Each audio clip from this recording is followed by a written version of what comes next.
بسم اللہ الرحمن الرحیم۔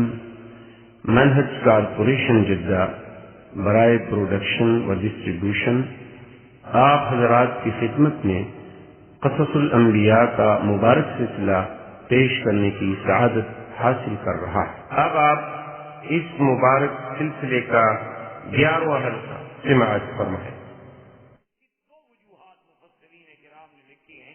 ایک وجوہات تو یہ لکھی ہے کہ اس علاقے میں بے حد بھگیار تھے۔ جس علاقے میں یعقوب علیہ السلام کا ڈیرا تھا تو اس علاقے میں کثرت کے ساتھ یہ جانور جو ہے نا پائے جاتے تھے، اور وہ کبھی کبھی بکریوں کے ساتھ ساتھ اس کے چرواہوں کو بھی نقصان پہنچاتے تھے، مار دیتے تھے، لے جاتے تھے۔ تو حضرت یعقوب علیہ السلام نے ان حالات کے پیش نظر جو ایک عام خطرے کی بات تھی وہ ذکر کر دی، ورنہ اس میں کچھ ایسی بات نہیں تھی۔ جیسے آپ مثلا کسی راستے سے جا رہے ہیں یا آپ طائف جائیں، حدا کے راستے سے جائیں، تو اگر آپ کا کوئی دوست ہو تو وہ آپ کو سمجھاتا ہے کہ بھئی وہ راستے میں ایک جگہ آتی ہے وہاں بہت بندر ہوتے ہیں، وہاں ایسا نہ کرنا، خیال رکھنا کہ گاڑی کبھی کبھی وہ غصے میں آگے گاڑی بھی توڑ دیتے ہیں، شیشے بھی توڑ دیتے ہیں، پتھر مارتے۔ کوئی لڑکا پہلے ان کو چھیڑا ہے نا جی، اور بدقسمتی سے آپ پھنس گئے وہاں، چھیڑنے والا تو کیا۔ تو کئی لوگ جناب اللہ معاف کرے وہاں وہ گاڑیاں توڑوا کے آ جاتے، اس تو بندہ ہے، جانور ہے، اس کو کیا ہے، وہ تو غصے میں ہے نا کہ مجھے چھیڑا کیوں کسی نے۔ تو یہ مانا ہو، اچھا آپ گئے اور آپ کو راستے میں کوئی بندر نظر نہ آئے تو نہ آئے، یہ تو ایک یعنی ایک واقعہ۔ جیسے آپ کسی راستے سے گزرے وہاں سانپ گیا تھا ہوں تو آپ آدمی کیا دیتا ہے کہ بھائی یہ ذرا خیال رکھنا، سانپ ہوتے ہیں اس علاقے میں، تو محاورہ۔ اللہ مہربانی کرے آپ کو کوئی ایک سانپ بھی نظر نہ آئے تو ضروری تو نہیں نا کہ وہاں آپ کو ہر وقت سانپ بیٹھا ہوا تھا آپ کے انتظار میں۔ اس لیے کہتے ہیں یعقوب علیہ السلام نے جو فرمایا تھا وہ بھی ایسے حالات کے اعتبار سے کہ اس علاقے میں یہ جرائم اور یہ جانور پائے جاتے تھے، اور وہ اکثر ایسی وارداتیں کر لیا کرتے تھے، اور جب وہ بستی میں آگے کر جاتے تھے یہ تو خود جنگل میں جا رہے تھے، اس لیے یعقوب علیہ السلام نے فرمایا۔ اور بعض مفسرین کرام نے فرمایا کہ نہیں، اصل بات یہ تھی کہ یعقوب علیہ السلام نے بھی ایک خواب دیکھا تھا کہ آپ جنگل میں ایک اونچی جگہ پہ کھڑے ہیں اور یوسف علیہ السلام جو ہے حضرت یعقوب کے دامن کے نیچے چھپے ہوئے، اور 10 بھیڑیے جو ہیں وہ ہر طرف سے گھیرے ہوئے ہیں اور وہ یوسف علیہ السلام پہ حملہ کرنا چاہتے ہیں، اور یعقوب علیہ السلام اس کو چھپائے ہوئے ہیں، اور یوسف علیہ السلام بھی دامن یعقوب میں اپنے ابا کے دامن میں اتنے چھپے ہیں کہ باہر نہیں نکلتے۔ اتنی میں ایک بھیڑیا آ کے سب کو بھگاتا ہے، ان بھیڑیوں میں سے ایک بھیڑیا وہ آگے ان کو بھگا دیتا ہے۔ انہوں نے یہ خواب دیکھا تھا تو وہ خواب ان کے دماغ میں تھا کہ بھئی 10 کا عدد بھی ہے اور قصہ بھی یوسف علیہ السلام کا ہے، تو اس لیے اس خواب کا جو تعبیر ان کے دماغ مبارک میں تھی وہ پیغمبر نے ذکر کر دی کہ بھئی اس کو جو میں تمہارے ساتھ بھیج دوں، اور اگر اس کو کسی جانور نے نقصان پہنچا دیا اور تم اپنے کھیل کود میں لگے ہوئے تو پھر کیا ہوگا۔ تو نے کہا کہ نہیں ابا جان آپ فکر نہ کریں، ہم جواب ہیں، ہم پورا فکر۔ اب جناب جب یوسف علیہ السلام کو لے کے چلے تو اب قرآن پاک تو صرف اتنی بات کہتا ہے کہ فَلَمَّا ذَهَبُوا بِهِ وَأَجْمَعُوا أَن يَجْعَلُوهُ فِي غَيَابَتِ الْجُبِّ فَأَوْحَيْنَا إِلَيْهِ لَتُنَبِّئَنَّهُم بِأَمْرِهِمْ هَٰذَا وَهُمْ لَا يَشْعُرُونَ۔ اللہ کا قرآن تو اتنی بیان کرتا ہے کہ جب آپ ان کو لے کے چلے گئے اور اس بات پہ اتفاق کر لیا کہ ان کو ایک ایسے دور افتادہ غیر آباد کنویں میں ڈال دیں، لیکن مفسرین کرام نے لکھا ہے کہ یعقوب علیہ السلام کو خوش کرنے کے لیے تو انہوں نے پہلے یوسف علیہ السلام کو جناب کندھے پہ بٹھا لیا۔ نہیں بیٹا آپ ہمارے بھائی ہیں، آپ چھوٹے ہیں، آپ کیوں پیدل چلتے ہیں، ہم تو آپ کو اٹھا کے لے جائیں گے تاکہ ابا خوش ہو جائیں۔ اور جب والد کی نظروں سے دور ہو گیا تو جناب وہ جو اٹھا کے جا رہا تھا اسے پھینک دیا، چلو۔ اب یوسف علیہ السلام چھوٹے ہیں اور وہ جوان ہیں، وہ کہتے ہیں ہمارے ساتھ چلو، یوسف ذرا پیچھے ہوتے ہیں تو تھپڑ مارتے، حتیٰ کہ یوسف علیہ السلام کا پاؤں زخمی ہو گیا، وہ جب بیٹھ گیا تو انہوں نے اور مارا کہ جلدی کرو۔ اب یوسف علیہ السلام کہے اللہ کے بندے کچھ خوف خدا کرو، کچھ ہو، آخر ہو تو تم میرے بھائی کیوں مجھ پہ ظلم کر رہے ہو؟ میں نے کیا قصور کیا؟ کہتے ہیں ہاں اچھا تم اب ہمیں بھائی بناتے ہو، جاؤ اب ان ستاروں کو اور چاند کو اور سورج کو بلاؤ، وہ آگے تمہیں چھڑائیں، وہ جو تمہیں خواب میں نظر آتے ہیں اتنے بڑے بڑے سیارے، اتنے بڑے بڑے ستارے، ان کو بلاؤ۔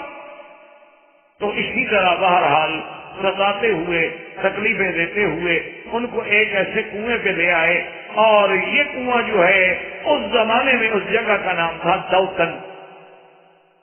یہ اردن اور شام مصر کے درمیان میں ایک جگہ ہے، اور اس جگہ کو اس زمانے کے اعتبار سے دوتن کہا جاتا تھا، وہی یہ کنواں تھا۔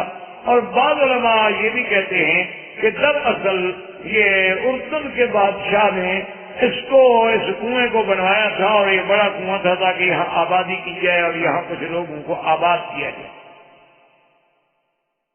اور اس وقت مصر پہ جو حاکم تھا ابو قیس، بعض کہتے ہیں کہ ریان، اور مصر کا دارالخلافہ جو ہے یہ تھا مفلس میں، یہ قاہرہ میں نہیں تھا، اور اس کو مصری جو ہے وہ منف بھی کہتے تھے، اصل دارالخلافہ اور کا وہاں۔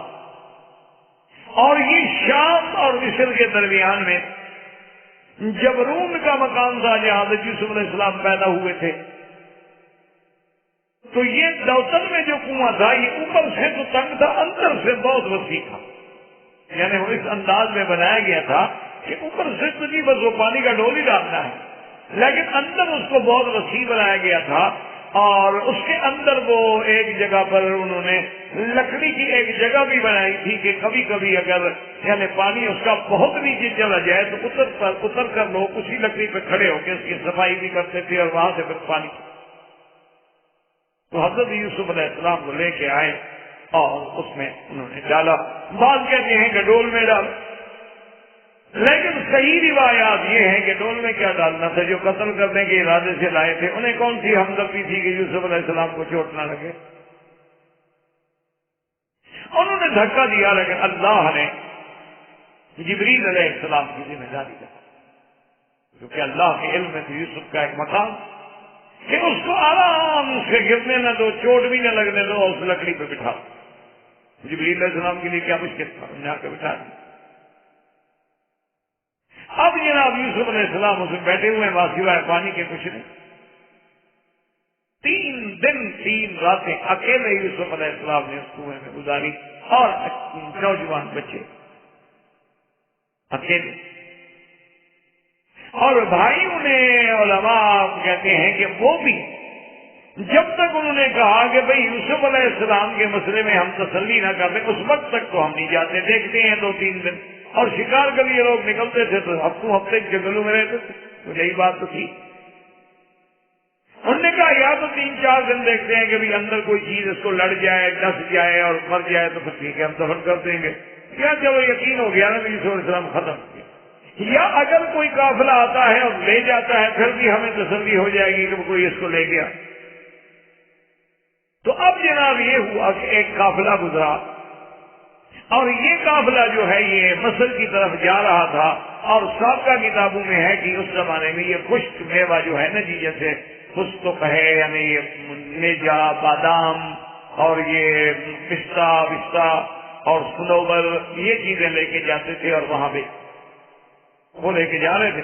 انہوں نے آدمی بھیجا کہ جا کے پانی لے آؤ، وہ آیا، جب اس نے ڈول ڈالا، بڑے بڑے ڈول ہوتے تھے اور وہ رسیوں کے ذریعے اونٹوں سے کھینچے جاتے تھے، تو یوسف علیہ السلام ڈول میں بیٹھ گئے، اچھے تھے وہ جہاں پر نکلے تو اسے دیکھو تو حیران ہے، اتنا خوبصورت بچہ۔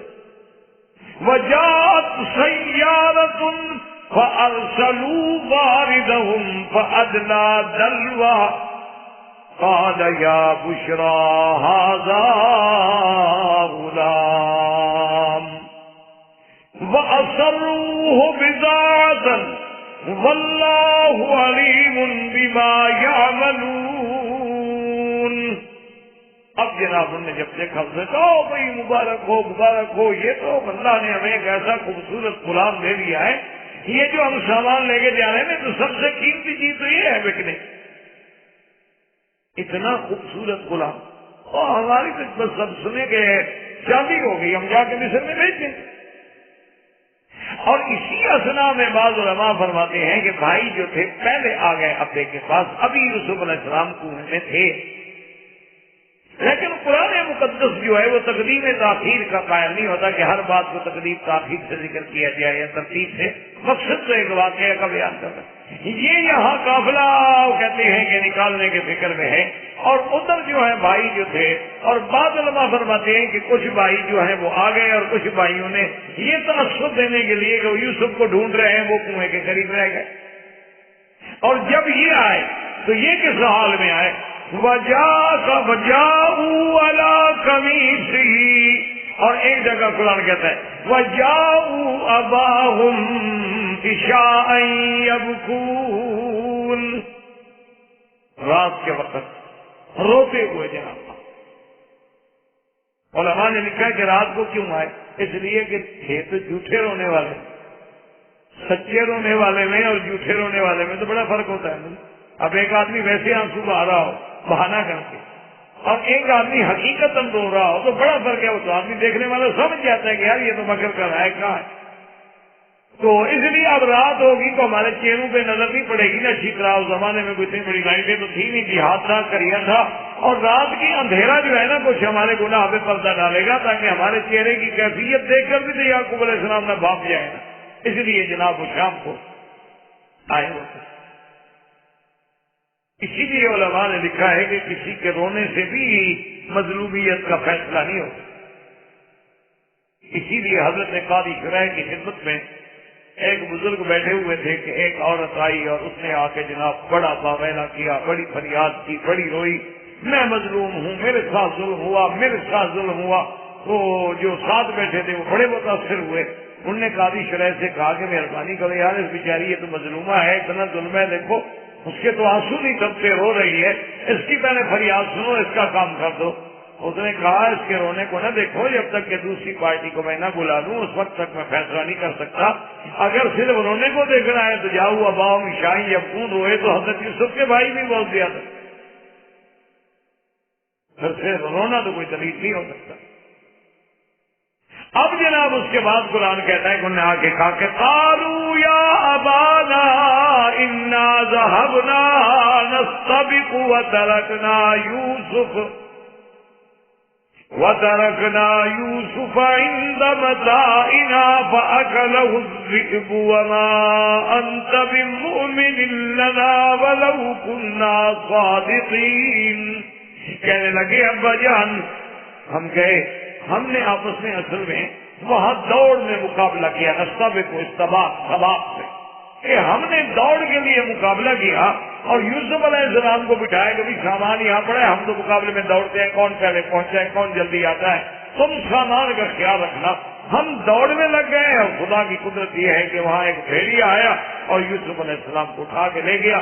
وما انت بمؤمن لنا ولو كنا صادقین، دراصل ہم چاہے کتنا سچے ہوں آپ مانیں گے نہیں، اس لیے کہ آپ تو پہلے کہتے تھے کہ بھیڑیا لے جائے گا، آپ کی بات سچی ہو رہی ہے، اور ہم نے کہا تھا کہ ہم غفلت نہیں کریں گے، ہماری بات بظاہر جو ہے وہ غلط ہو رہی ہے، لیکن ہم ہیں سچے کہ باقی ان کو بھیڑیا لے گیا ہے۔ لیکن بہرحال آپ کی ایسی بات ہے کہ آپ ہمیں سچا نہیں مانیں، لیکن ہم سچ کہہ رہے ہیں۔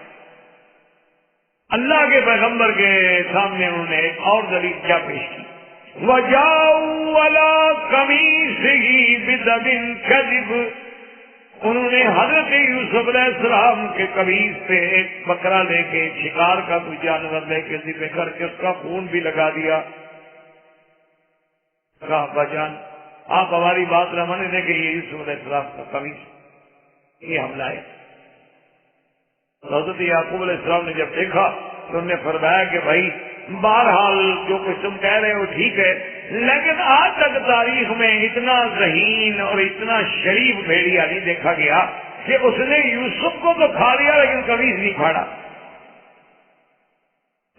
کہا کہ ابھی بڑا اچھا پڑھا لکھا بھیڑیا تھا، بہت ہی سمجھدار، کہ اس نے باقاعدہ پہلے یوسف علیہ السلام کہا کہ تم قمیص اتار کے رکھ لو کیونکہ میں نے آپ کو کھانا ہے۔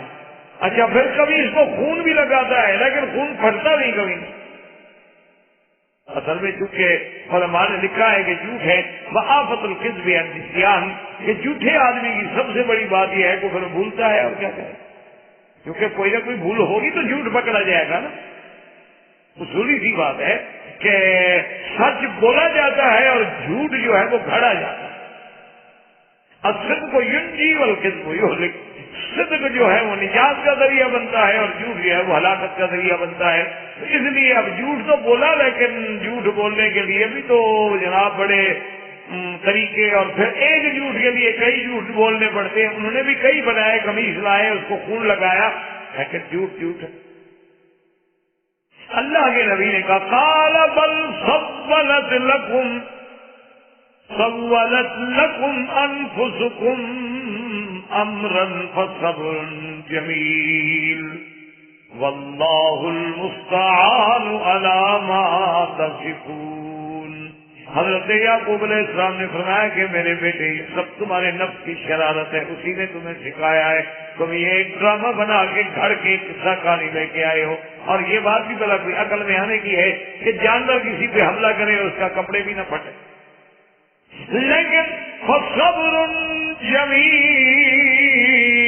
ایک طرف بیٹا ہے تو دوسری طرف بھی تو اولاد، واللہ المستعان علی ما تصفون، اور اللہ ہی میری بہتر مدد کرنے والے ہیں جو تم کہہ رہے ہو، اللہ مدد کریں گے۔ آخر جو حقیقت ہے وہ تو واضح ہوگی ایک دن، لیکن بہرحال میرے پاس صبر جمیل کے علاوہ کوئی۔ اور ادھر جناب قافلے والوں نے نکالا اور خوشیاں منائی کہ غلام غلام غلام غلام۔ اب جناب وہ اس کو اور کہنے لگے کہ ایسا کرتے ہیں کہ وَأَصَرُّوهُ بَضَاعَةً، یہ ہماری قیمتی پونجی ہے، لیکن اس کو قافلے میں چھپا کے رکھو کہ پتہ نہ لگ جائے، کہیں اس کے صحیح وارث بھی نہ پہنچ جائے، اس کو ذرا چھپا کے حفاظت کے ساتھ لے جاؤ۔ اللہ نے فرمایا واللہ علیم بما یعملون، اللہ سب جانتے ہیں جو کچھ کر رہے ہیں، ان کو اللہ کو ہی پتا ہے نا کہ ہم نے تو یوسف کو مصر پہنچانا تھا، دیکھو کیسے اسباب پیدا کر دیے، قافلے والے لے آئے اور پھر اس کو چھپا چھپا کے لے جا رہے ہیں کہ کہیں اس کی اپنی بستی والے آگے چھڑا کے نہ لے جائیں، تو اس لیے اللہ فرماتے ہیں کہ میں جانتا ہوں جو کچھ تم کر رہے ہو۔ اب جناب قرآن مجید نے فرمایا کہ وَشَرَوْهُ بِثَمَنٍ بَخْسٍ وَشَرَوْهُ بِثَمَنٍ بَخْسٍ دَرَاهِمَ مَعْدُودَةٍ وَكَانُوا فِيهِ مِنَ الزَّاهِدِينَ۔ یاد رکھو ایک لفظ ہوتا ہے شرع اشری یا اشترا، شرع کا معنی بیچنا ہوتا ہے، اشترا کا معنی خریدنا ہوتا ہے، کہ انہوں نے بیچ دیا یوسف علیہ السلام۔ اب سمجھے اس میں دو قول، بعض علماء نے تو کتابوں میں اور تفاسیر میں تاریخ میں یہ لکھا ہے کہ حضرت یوسف علیہ السلام جو ہیں وہ جب ان کو مصر میں لے گئے تو قافلے والوں نے معمولی سے پیسے لے کے بیچ ڈالا، انہوں نے کہا جلدی کرو جان چھوڑائیں، کہیں ایسا نہ ہو کہ اصل وارث آ جائیں، کیونکہ وہ قانونی الزاہدین ہوتے ہیں، اس میں سے نکلنے والے جان چھڑانے والے۔ ایک قول تو یہ ہے کہ وہ شرع ہو یعنی باؤ ہو، انہوں نے بیچ دیا، کیونکہ اس کے بعد اگلی آیت آتی ہے کہ لیا کس نے مصر میں امراۃ اپنا عزیز نے، اس لیے بعض علماء نے تو یہ ترجمہ کیا ہے کہ قافلے لے جانے والے قافلے والوں نے مصر میں جا کر یوسف علیہ السلام کو چند دیا نے۔ بخش کا معنی تو حرام پیسہ بھی ہوتا ہے، اور بخش کا معنی مزیب یعنی کھوٹا سکہ بھی ہوتا ہے، اور دراہمہ معدودہ کا معنی بھی چند، بعض نے کہا کہ 40 درہم اور بعض نے کہا کہ 20 درہم میں بیچ دیا۔ اور بعض مفسرین فرماتے ہیں کہ نہیں، جب قافلے والوں نے یوسف علیہ السلام کو نکالا تو اصل میں وہ جو بڑا بھائی تھا نا ان کے بچانے کی کوشش کر رہا تھا، وہ آتا تھا دیکھنے کے لیے 3 دن کے بعد کہ میں دیکھوں کہ اگر یوسف علیہ السلام زندہ ہے تو چلو اس کو کوئی کھانا کوئی چیز پہ مدد کروں، یا میں اس کو نکال کے کہیں چھپا دوں۔ وہ جب آئے تو ان کو پتہ لگا کہ وہ تو قافلے والے لے کے گئے، قافلے والے بھی ساتھ تھے، ان نے بھائیوں سے کہا تو بھائی سارے پہنچ کر نے کہا غلام نابے کمینہ، یہ تو ہمارا غلام ہے، عبد ہے، ہم سے بھاگ کے گیا، تم نے کیسے اس کو پکڑ لیا؟ انہوں نے کہا عقل کی بات کرو بھائی، ہم نے تو بھاگتا ہوا غلام نہیں پکڑا آپ کا، ہم نے تو کنویں سے نکالا ہے اس کو، اگر تمہارا غلام ہے تم نے اس کو کنویں میں ڈال دیا تھا۔ انہوں نے کہا اچھا زیادہ بات نہ کرو، ہم اس غلام سے ویسے بھی تنگ ہیں، تم نے لینا ہے خریدنا؟ انہوں نے کہا جی ہم لیتے ہیں۔ انہوں نے کہا ٹھیک ہے قیمت کرو۔ اب کیونکہ بھائی بھی تو جان چھوڑنا چاہتے تھے، ان کا مقصد بھی یہی تھا کہ بھی کنویں سے تو نکل گیا، ہم مار بھی نہ سکے، چلو اب قافلے والے لے کے جا رہے ہیں، ہم سے تو گیا نا دور۔ تو اب ان بھائیوں نے بیچ ڈالا یوسف علیہ السلام کو، یعنی بثمن بخس، یعنی بالکل معمولی سی قیمت لے کر، نا قدری قیمت لے کر، دراہم معدودہ، چند دراہم، کیونکہ اگر بہت زیادہ پیسہ ہو تو پھر اس کو دراہم نہیں کہا جاتا، گنا بھی نہیں، جیسے ہم کہتے ہیں نا جی گنے چنے پہ، گنی چنی بات، دو چار باتیں نہیں ہوگی۔ اس لیے بعض علماء نے کہا کہ 40 درہم میں سودا کیا تو 10 بھائی تھے، انہوں نے کہا یا تقسیم کر دو، 4 درہم یوسف علیہ السلام سے ان کو مل گئے۔ بعض کہتے ہیں کہ انہوں نے 20 درہم میں بیچ دیا، 2 درہم لے گئے یوسف علیہ السلام کے جناب سے آج پڑا۔ اب یوسف علیہ السلام کو یہ قافلے والے لے کر کہاں پہنچے؟ مصر میں۔ اور اس دور میں باقاعدہ مصر میں مارکیٹیں ہوتی تھی، بازاریں ہوتی تھی، جہاں غلام، لڑکے، لڑکیاں، باقاعدہ منڈیاں سجتی تھیں اور اس میں بیچے جاتے تھے۔ اور اس دور میں بڑے بڑے شعراء اور بڑے بڑے لوگ آتے تھے، وہ اپنے ان غلاموں کے بارے میں ایسے ایسے اشعار اور ان کا حسن، ان کا جمال وہ بیان کرتے تھے تاکہ خریدار جو ہے وہ زیادہ مائل ہو۔ اور اسی طرح وہ لڑکیاں جو بیچی جاتی تھی تو ان کو ناچ، یہ وہ گانا وانا، یہ سب چیزیں سکھلائی جاتی تھی، کیونکہ وہ قوم جو ہے نا بہت بڑی، اس دور میں بھی بڑی ایڈوانس۔ یہ جیسے آج آپ کی قومیں کہتی ہیں نا جی ہم چھری کانٹا، چھری کانٹا تو زلیخا کے زمانے میں تھا، وہ تو اس وقت بھی عادت اللہ واحد من سکین، ہر کسی کو چھری کانٹا پکڑایا کہ کھاؤ ایسے کھاؤ، وہ تو اور میز پہ لگایا عادت اللہ واحد، اور متکان ٹیبل لگائی، کرسی لگائی۔ یہ تو اس زمانے میں اتنے ایڈوانس تھے تہذیب مصر، وہ اتنے آگے تھے۔ یہ جو ہماری لڑکیاں اب ڈانس سیکھ رہی ہیں نا، یہ تو اس دور میں وہ سیکھتے، جیسے اب ہم ترقی کر رہے ہیں نا، اب ہم ایڈوانس ہو رہے ہیں، ہم بھی ماڈرن ہو رہے ہیں اور نئی دنیا میں آ رہے ہیں، اور اس کے بعد ہمارے ترقی اور حقوق انسانی، اور اس لیے اب تو مسلمانوں کی لڑکیاں بھی ماشاءاللہ یعنی ورلڈ میں مقابلہ حسن میں آ رہی ہیں، جیت رہی ہیں۔ لیکن کتنی ہم نے ترقی کی، کہاں پہنچے، اور اسی پہ ہم بڑے فخر کرتے ہیں۔ لیکن آج کوئی آدمی ہاتھ سے روٹی کھائے تو اس کو بڑی حقارت کی نظر سے دیکھا جاتا ہے، کہتے کوئی وہی سکیا نصیب ملا ہے نا، دیکھو انگلیاں گندی کر کے بیٹھا ہوا ہے، یار اس کو کھانے کی تعریف بھی نہیں، چمچ ہے، کانٹے ہیں، چھری ہے، ٹیبل ہے، مشین ہے، اس کے بعد جناب ہمارے تو یہ، حالانکہ آپ یہ کوئی نئی بات نہیں ہے، تو یوسف علیہ السلام کے زمانے کی بات ہے، تم نے کیا ترقی، تم تو بنا جاہلیت کی طرف جا رہے ہو، یعنی حضور صلی اللہ علیہ وسلم سے ہزاروں سال پہلے ان کے پاس یہ تہذیب موجود، اور اسی بھی یہ تہذیب مصر میں یہ شامل تھا، لڑکیوں کا رقص، تہذیب مصر میں یہ شامل تھا، لڑکیوں کا بیچنا، فروخت کرنا، منڈیاں لگتی، اور ان کے جناب بڑے بڑے نظارے ہوتے تھے۔ یوسف علیہ السلام جب مزار میں آئے تو ان کا بھی غلغلہ ہو گیا کہ بھئی ایک ایسا خوبصورت آدمی آیا ہے، ایسا خوبصورت غلام ہے کہ آج تک دیکھا نہیں ہے، کیونکہ اسی لیے جیسے کہ روایات میں آتا ہے کہ لقد اوتیا شطر الحسن، کہ اللہ نے ان کو آدھا حسن دیا تھا۔ بعض علماء فرماتے ہیں کہ آدھا حسن ساری کائنات کو ملا اور آدھا یوسف کو ملا، اور بعض علماء فرماتے ہیں نہیں، آدھا حسن سے مراد ہے آدھا حسن آدم، یعنی آدم علیہ السلام کو جو اللہ نے جمال دیا تھا اس کا آدھا جمال جو ہے وہ یوسف علیہ السلام کو ملا تھا۔ کیوں؟ آدم کا جمال اتنا ہوگا کہ قیامت میں ہر بندہ جب جنت میں جائے گا تو اسی آدم علیہ السلام کے قد و قامت میں جائے گا، اور سب سے اول انسان جس کو اللہ نے اپنے ہاتھوں سے بنایا وہ کتنا خوبصورت ہوگا۔ اللہ نے فرمایا کہ میں نے اس کو ہاتھوں سے بنایا، فلک تو یہ نہیں ہے۔ یوسف علیہ السلام کے بارے میں تو نہیں آیا کہ اللہ نے ہاتھوں سے بنایا، اور بعض علماء نے فرمایا کہ جمال سے مراد ہے اپنے دور میں، اپنے زمانے میں، ورنہ تو حضور صلی اللہ علیہ وسلم کا جمال جو ہے وہ یوسف علیہ السلام سے بھی زیادہ تھا، جس کو سیدہ عائشہ صدیقہ بنت صدیق رضی اللہ تعالیٰ عنہ نے فرمایا کہ زنان مصر نے یوسف کا جمال دیکھا تھا اور ہاتھوں پہ چھریاں چلا دی تھی، واللہ لو رأینا جمال محمد لقطعنا قلوبہن، اگر خدا کی قسم میرے محبوب کا جمال دیکھتی تو دلوں پہ چھریاں پھیرتی۔ جمال تو حضور صلی اللہ علیہ وسلم کا سب سے زیادہ، اس لیے بعض علماء نے فرمایا نے اپنے زمان، بہرحال اللہ نے اتنا جمال دیا تھا کہ کوئی یعنی دیکھنے کی تاب نہیں ہوتی تھی، بعض اوقات یوسف ہم پردہ کرتے تھے کہ لوگ فتنے میں مبتلا نہ۔ وقال الذي اشتراه من مصر لامرأته اکرمی مثواه عسى ان ينفعنا او نتخذه ولدا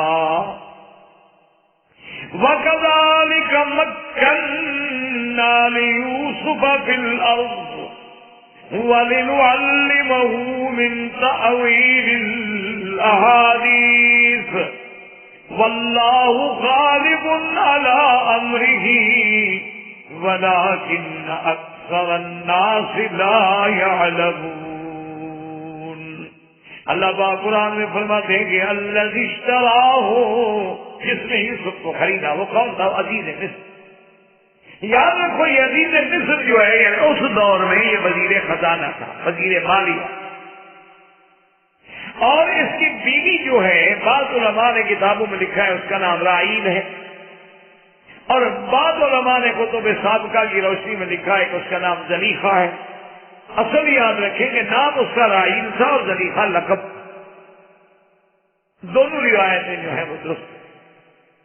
اس عورت کا نام رائیل تھا اور زلیخا اس کا لقب تھا، اور یہ اس وقت کا جو بادشاہ تھا ابو قیس، اس کی بہن کی بیٹی تھی اور وزیر خزانہ کی بیوی تھی۔ تو حضرت یوسف علیہ السلام کو مصر کی بازار میں اس دور کے وزیر خزانہ نے خریدا۔ بعض علماء فرماتے ہیں کہ انہوں نے جو بیچنے والے تھے انہوں نے کہا کہ پتہ ہے کہ عزیز اس کی ہم نے کیا قیمت لگائی ہے؟ اس نے کہا مانگو، کیا قیمت مانگتے ہو؟ اس نے کہا ایک دفعہ تو اس کا وزن کریں گے ہم مشک کے ساتھ، مشک کے ساتھ، اتنی مشک، اور دوسری دفعہ ہم اس کا وزن کریں گے چاندی کے ساتھ، وہ دو گے تو پھر ہم دیں گے، ورنہ ہم نہیں دیں گے۔ اسے کہا تو اس نے اتنے پیسے ادا۔ اور جب یوسف علیہ السلام کو خریدنے کے بعد لے گئے تو اپنی بیوی سے کہا کہ دیکھو یوسف علیہ السلام کا اکرمی مثواہ ہو، یعنی اس کا بہت احترام رکھنا، اس کا بہت خیال کرنا، عسیٰ ان ینفعنا، ہو سکتا ہے اللہ اس کے ذریعے ہمیں کوئی نفع پہنچا دے، یا یہ ہے کہ چلو اتنا خوبصورت بچہ ہے ہم اس کو بیٹا ہی بنا لیں۔ جو کہ اصل وجہ یہ بھی لکھی ہے مفسرین کرام نے کہ وہ جو وزیر خزانہ تھا وہ امین تھا، نامرد تھا، اس کی اولاد ہونی نہیں، اس کی اولاد تھی کوئی نہیں۔ اب چونکہ بڑا آدمی تھا، پیسے والا تھا، لہٰذا شادی کر کے بظاہر اپنے عیب پہ پردہ ڈالا ہوا تھا، ورنہ تھا جو وہ امین، وہ اس قابل ہی نہیں تھا کہ اس کی اولاد۔ اس لیے اس نے کہا کہ یوسف علیہ السلام ہو سکتا ہے کہ ہمارے یہ باعث نفع ہو یا ہم اس کو بیٹا بنا دیں۔ اللہ فرماتے ہیں کہ اس طرح ہم یوسف علیہ السلام کو یعنی سیدھا یعنی بھائیوں نے کنویں میں ڈالا اور ہم کنویں سے اٹھا کے سیدھا وزیر خزانہ کے گھر میں لے کہ ہمارا انتظام بھی دیکھیں۔ اللہ فرماتے ہیں کہ دشمن کیا کر رہا ہے اور مولا کیا کر رہا ہے۔ وَكَذَلِكَ مَكَّنَّا لِيُوسُفَ فِي الْأَرْضِ، اور ہم نے اس طرح پھر جمایا یوسف علیہ السلام کو زمین میں، اس کو تمکین عطا فرمائی، اس کو ٹھہراؤ عطا فرمایا کہ وزیر خزانہ کے گھر میں پہنچ گئے، اور اس کے بعد نعلمہ من تأویل الاحادیث، اور ہم نے علم دیا ان کو خواب کے تعبیر۔ واللہ غالب علی امرہ ولکن اکثر الناس لا یعلمون۔ اللہ غالب ہے، اللہ کا حکم ہر چیز پہ غالب ہے، لوگ نہیں جانتے۔ اب جب یوسف علیہ السلام آئے تو اللہ نے جمال بھی دیا تھا، اللہ نے کمال بھی دیا تھا، اور پھر نبی کا بیٹے ہیں کو مذاق تو ہے نہیں جی، ایسا حسن نظم کے عزیز نے کہا کہ سارا ہمارا جو داخلی معاملہ ہے سب تمہارے، یہ محلات، یہ قصور، یہ نظام، یہ صفائی، ملازمین، ان کی تنخواہیں یوسف علیہ السلام سب تمہارے سپرد ہے۔ اللہ تبارک و تعالیٰ نے اس انداز میں یوسف علیہ السلام کی تربیت جو تھی وہ شروع کروا۔ یہ تو اللہ کی حکمت ہے۔ یعنی اب یعنی اندازہ فرمائے کہ جو قیدی بن گیا تھا، جو کنویں میں قید تھا، جو غلام بن کے بک رہا تھا، اب وہ مصر کے وزیر خزانہ کے گھر میں اس کے پورے نظام کا کنٹرول اس کیا، اور اتنا اعلیٰ انتظام کیا انہوں نے۔ کہتے ہیں کہ عزیز تو حیران ہو کہ بھئی اتنا بچہ ہے، 16 17 18 سال کی عمر ہے، اور اتنا یہ ذہین ہے اور اتنا یہ نظم و نسق سمجھنے والا ہے کہ ہر ملازم پہ، ملازماؤں پہ، سب پہ نظر۔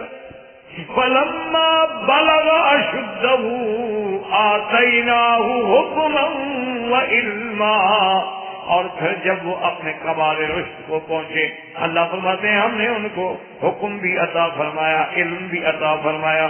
وَكَذَلِكَ نَجْزِي الْمُحْسِنِينَ، اور اپنے نیک بندوں کو، صالح بندوں کو ہم اسی طرح بدلہ دیا کرتے ہیں، اسی طرح ہم جزا دیا کرتے ہیں کہ جیسے ہم نے حضرت یوسف علیہ السلام کو اتنا بڑا بدلہ دیا، اتنی بڑی عزت دی، اتنا بڑا مقام دیا ہم نے کہ اب یوسف علیہ السلام کی شان دیکھنے والی ہے۔ اب جناب ان کا لباس بھی شہزادوں والا، ان کی رہائش بھی شہزادوں والی، اٹھنا بیٹھنا بھی شہزادوں والا، اور پھر پورا جو داخلی انتظام ہے سب کا سب حضرت یوسف علیہ السلام کے سپرد ہو گیا۔ ادھر سے یوسف علیہ السلام کا یہ مرتبہ آیا، اور ادھر سے امتحان کی ایک دوسری کڑی شروع ہو گئی کہ پہلے بھائیوں کی وجہ سے امتحان میں آئے۔ خدا کی شان، اللہ کے نیک بندوں میں بڑے بڑے عجیب امتحان آتے ہیں، ابتلا آتے ہیں۔ پہلے بھائیوں کی وجہ سے اتنے بڑے امتحان سے گزرے کہ اللہ کا نبی حضرت یعقوب اپنے گھر میں بیٹھے ہوئے آنسو بہا رہے ہیں، اور اپنے بھائی قتل کرنے کے ارادے سے لے آتے ہیں، بھائی مارتے ہیں، اور بھائی اندھے کنویں میں، جنگل کے غیر آباد کنویں میں پھینک کے چلے جاتے ہیں۔ پھر اور ابتلا آتا ہے کہ ایک نبی کا بیٹا ہو کے غلام بن گیا۔ یہ کوئی معمولی بات نہیں ہوتی کہ کسی کو غلام بنا دیا جائے۔ نبی کا بیٹا ہو کے غلام بنے، اور غلام ہو کے بازاروں میں بکے۔ اچھا، اب اللہ نے تھوڑی سی رحمت فرما کے جگہ دے دی، سکون آیا تو اب جنابی کی ذریعہ کا امتحان شروع ہو گیا۔ تو حضرت یوسف علیہ السلام سے عجیب اصطلاحات کے دور گزرے ہیں، زندگی باقی تو باقی۔ وما علینا الا البلاغ، وآخر دعوانا الحمدللہ رب العالمین۔ برادران اسلام، واجب الاحترام بزرگوں، دوستوں، عزیز نوجوانوں، قصص الانبیاء علیہم الصلاۃ والسلام کے ضمن میں سیدنا یوسف علیہ السلام کے بارے میں ہم پڑھ رہے تھے۔ درس سابقہ کا تعلق جو ہے وہ بھی قصہ یوسف علیہ السلام کے ساتھ تھا، اور بات یہاں تک پہنچی تھی کہ حضرت یوسف علیہ السلام کو بھائیوں نے کنویں میں ڈال دیا، اور ایک قافلہ اتفاق سے گزرا، جو قافلہ جو ہے جانب اردن سے مصر کی طرف جا رہا تھا، اور جس کے پاس چیزیں تھی، تجارتی قافلہ تھا بیچنے کے لیے، اور انہوں نے جب کنویں سے ٹول ڈالا تو یوسف علیہ السلام نکلا۔ اب اللہ تبارک و تعالی نے وہاں ایک آیت مبارک میں فرمایا کہ وہ شروہ بثمن بخس دراہم معدودہ وَكَانُوا فِيهِ مِنَ الزَّاهِدِينَ، کہ انہوں نے بیچ ڈالا، بخش کہتے ہیں حرام، اور دراہم معدودہ مانا چند درہم، یعنی چند کھوٹے سکوں کے عوض میں بیچ ڈالا، اور اس سے وہ جان چھڑانے والے وہ چاہتے تھے کہ بچ جائے۔ اب اس میں دو قول تھے، ایک قول تو یہ تھا کہ بھائیوں نے بیچ ڈالا، اور ایک قول یہ تھا کہ قافلے والوں نے حضرت یوسف علیہ السلام کو بیچ ڈالا۔ لیکن اصل بات جو تحقیق ہے محققین کرام کی، یعنی کتب سابقہ کو سامنے رکھتے ہوئے، اللہ کے قرآن کو سامنے رکھتے ہوئے، وہ یہ ہے کہ یہ دونوں دفعہ یوسف علیہ السلام کو بیچا گیا۔ یعنی جب وہ کنویں سے نکلے تو بھائی تو انتظار میں تھے نا، پتہ کر رہے تھے کہ یوسف علیہ السلام یا تو بھی کنویں میں مر جائیں گے، یا اگر کوئی کنویں سے انہیں نکالتا ہے تو ہو سکتا ہے بھاگ کے پھر گھر پہنچ جائے تو آ کر والد کو قصہ سنا دیں، تو وہ اس انتظار میں نگرانی ہے۔ انہوں نے جب دیکھا کہ قافلے والے نکال کے لے جا رہے ہیں تو نے کہا چلو ایک کام تو ہو گیا کہ قافلے والے نے نکال دیا، لیکن دوسری بات یہ ہے کہ پتہ نہیں اب قافلے والے نگرانی نہ کریں، خیال نہ رکھیں، یوسف علیہ السلام آخر بچہ ہے جوانے دوڑ جائے، تو اس لیے وہ آئے اور انہوں نے کہا کہ بھئی یہ تو ہمارا غلام ہے، بھاگا ہوا ہے ہم سے، تم نے کیسے پکڑ لیا؟ انہوں نے کہا ہم نے تو کوئی چوری نہیں کی، ڈول ڈالا تھا۔ اس نے کہا نہیں۔ تو قافلے والوں نے بھی سوچا کہ چلو بھی اچھا ہے، بجائے جھگڑا لمبا کرنے، انہوں نے کہا کہ تم یہ غلام بیچو گے؟ کہا ہاں بیچیں گے، بالکل بیچیں گے، لیکن ایک بات کا خیال رکھنا یہ غلام ہے بڑا بھاگنے والا، کہیں بھاگ نہ جائے آپ سے۔ وہ اصل میں تو اپنا کام پکا کر رہے تھے کہ کسی طرح جائے یوسف۔ اچھا، اب اس پیسے کو اللہ نے حرام کیوں کہا؟ وَشَرَوْهُ بِثَمَنٍ بَخْسٍ، کہ انہوں نے بیچ ڈالا حرام مال سے۔ تو ثمن بخشن کہنے کا مطلب یہ تھا، بات سمجھیں کہ بھی یوسف علیہ السلام تو غلام نہیں ہے نا، وہ تو آزاد ہیں، وہ تو نبی کے بیٹے ہیں، تو ان کو غلام بنا کے بیچا جائے تو اس سے بڑا حرام پیسہ کیا ہوگا کہ ایک غیر غلام کو غلام بنا کر، آزاد کو غلام بنا کے بیچ دیا جائے تو پیسہ تو حرام ہو گیا۔ اب جناب جب وہ قافلے والے لے گئے تو انہوں نے جا کے مصر کے بازار میں پھر یوسف علیہ السلام کی بولی لگائی، اور اس دور میں مصر میں باقاعدہ بازار لگتے تھے جہاں لڑکے لڑکیاں غلام جاریہ سب فروخت ہوتے، اور حضرت یوسف علیہ السلام کی بھی بڑی بولی لگی، کیونکہ اتنا خوبصورت، اتنا جمال۔ تو بعض علماء نے یہ لکھا ہے کہ بعض لوگوں نے تو یہ بولی لگائی کہ بھئی یوسف علیہ السلام کو ایک پلڑے میں کھڑا کر دو اور ایک پلڑے میں ہم بدن برابر کر کے دیتے تھے۔ بعض لوگوں نے کہا کہ ایسا کرتے ہیں کہ ایک طرف یوسف علیہ السلام کو کھڑا کر دیں اور ایک طرف خالص حریر کا کپڑا جو ہے نا برابر کا وزن میں لے لو، اور بعد انہوں نے کہا کہ بھئی ایسا کرتے ہیں کہ ایک طرف یوسف علیہ السلام کو کھڑا کریں اور ایک طرف جو ہے چاندی وزن کا۔ تو بہرحال یہ تو سارے اقوال ہیں جس کو قرآن پاک نے ذکر نہیں کیا کہ کتنے میں بیچے گئے، کتنے میں خریدے گئے۔ قرآن پاک نے وہ واقعہ بیان کیا ہے کہ پہلا جو بھائیوں نے بیچا وہ تو دراہم معدودہ۔ اب جب یوسف علیہ السلام کو بیچا گیا تو سب سے زیادہ بولی لگانے والا جو تھا وہ عزیز مصر، اور اس زمانے میں مصر پہ امریکہ کی حکومت تھی، اور اس زمانے میں جو بادشاہ تھا وہ تھا ریان ابن عزیز، اور عزیز مصر جو ہے اس کا نام دو آئے ہیں کتابوں میں، قطمیر یا اسفیر، لیکن وہ کہلاتا تھا عزیز مصر، جیسے آپ کے یہاں کہلاتے ہیں وزیر خزانہ، وزیر تجارت، پھر تو نام کوئی لیتا، وزیر داخلہ، وزیر خارجہ، تو وہ بھی وزیر خزانہ جو تھا وہ عزیز کہلاتا تھا، اصل نام اس کا قطمیر یا اسفیر تھا، اور اس کی بیوی جو ہے اس کا نام زلیخا یا رائیل تھا، یا بعض علماء کہتے ہیں رائیل نام تھا اور زلیخا اس کا لقب۔ انہوں نے سب سے زیادہ بولی تھی اور خرید۔ اب اسی کو قرآن پاک جو ہے وہ ذکر فرماتا ہے کہ وَقَالَ الَّذِي اشْتَرَاهُ مِن مِّصْرَ لِامْرَأَتِهِ أَكْرِمِي مَثْوَاهُ، کہ جس نے خریدا اس نے اپنی بیوی سے کہا کہ یوسف علیہ السلام کا خصوصی خیال رکھو، کیوں؟ عَسَىٰ أَن يَنفَعَنَا أَوْ نَتَّخِذَهُ وَلَدًا، کہ ہو سکتا ہے کہ یہ بچہ ہمارے نفع کا ذریعہ بن جائے۔ اس نے دیکھا کتنا ذہین، ذکی، اور پھر یوسف علیہ السلام جس کے بارے میں صحیح روایات میں آیا ہے کہ اعطی شطر الحسن وجدته سدسا، صحیح روایات میں آتا ہے کہ اللہ نے یوسف علیہ السلام کو آدھا حسن دیا، اور حسن کا چھٹا حصہ جو ہے آپ کی دادی کو ملا، کیونکہ یوسف علیہ السلام ابن یعقوب، اور یعقوب علیہ السلام جو ہے وہ اسحاق کے بیٹے ہیں، اور اسحاق ابراہیم الخلیل کے بیٹے، تو اسحاق کی والدہ جو ہے بی بی سارہ، وہ بھی تو اپنے زمانے میں سب سے زیادہ خوبصورت مثال عالمین. لیکن اس کے ساتھ ایک بات یاد رکھیں کہ اللہ نے یوسف علیہ السلام کو، اس میں تو کوئی شبہ نہیں ہے کہ جمال عطا فرمایا، اور اگر نصف جمال ملا یوسف علیہ السلام کو اور نصف جمال ملا کائنات کے تمام اللہ کی مخلوقات کو، تو اس کا مطلب تو یہ ہوا کہ یعنی وہ ہمارے آقا سرکار دو عالم صلی اللہ علیہ وسلم سے بھی جمال میں زیادہ ہوں.